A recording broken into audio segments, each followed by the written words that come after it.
Big Island Bureau Chief Jeremy Lee returned to the scene of the 1991 crime in Puna. He spoke with those who knew Lauro and has had this Island News exclusive. Who was Albert Lauro? His DNA was at the 1991 crime scene. That much was confirmed before he killed himself following a police interview in Hilo, 33 years after Dana Ireland's death. Lauro's DNA had been preserved from the crime scene where 23-year-old Dana Ireland had been raped and left for dead. Police failed Dana when they wrongfully charged and convicted Ian and Sean. Hawaii police arrested two brothers, Ian and Sean Schweitzer, based on the false testimony of convicts. Ian spent over 20 years behind bars, while Albert Lauro married, became a father, and raised a family. Lauro took his life in HPP on July 23rd, but his younger years, he lived here in Hawaiian Beach's subdivision. It is just over 2 miles away from the crime scene. I approached the house and one of the neighbors stopped me and said that Lauro's mother did not want to speak to anybody. But this location, the scene of the rape in Wa'awa'a, was not the spot Ireland had been struck by the vehicle. That was in a Puna section since raised by the lava flow, miles away from the crime scene shoreline trail, off of what is now called Government Beach Road. But to find it, I need help.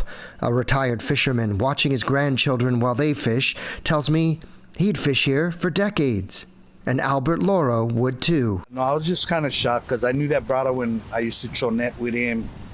And, you know, we used to go do gathering and stuff, but I would never ever think that he was like that. And you knew him back then in the 90s? Oh, yes. I knew him way back when I was working Hamakua Sugar. And then as years went by, we used to go throw net, holo holo and stuff. But then, you know, we lost contact because he went his way. I did my thing, but then I was shocked to even see his pictures. So the fisherman I spoke to gave me a marker here on the road and said to look across the street that there'd be an overgrown lot. It was here that in 1991, a neighbor came out and found Dana Ireland. And when Ida went outside to check on what she heard, she found Dana Ireland. Dana had been beaten and raped. Without a telephone, Ida could only stay with and comfort Dana while they both prayed.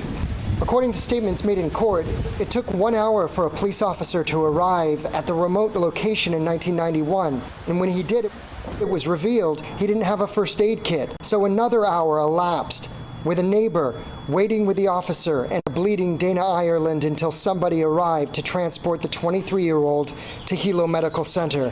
She died the next day. Dana Ireland bled out from her injuries, according to police.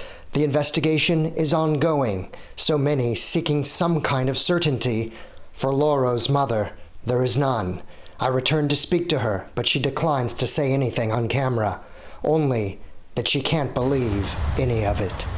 Reporting from the Puna District, Jeremy Lee, Island News.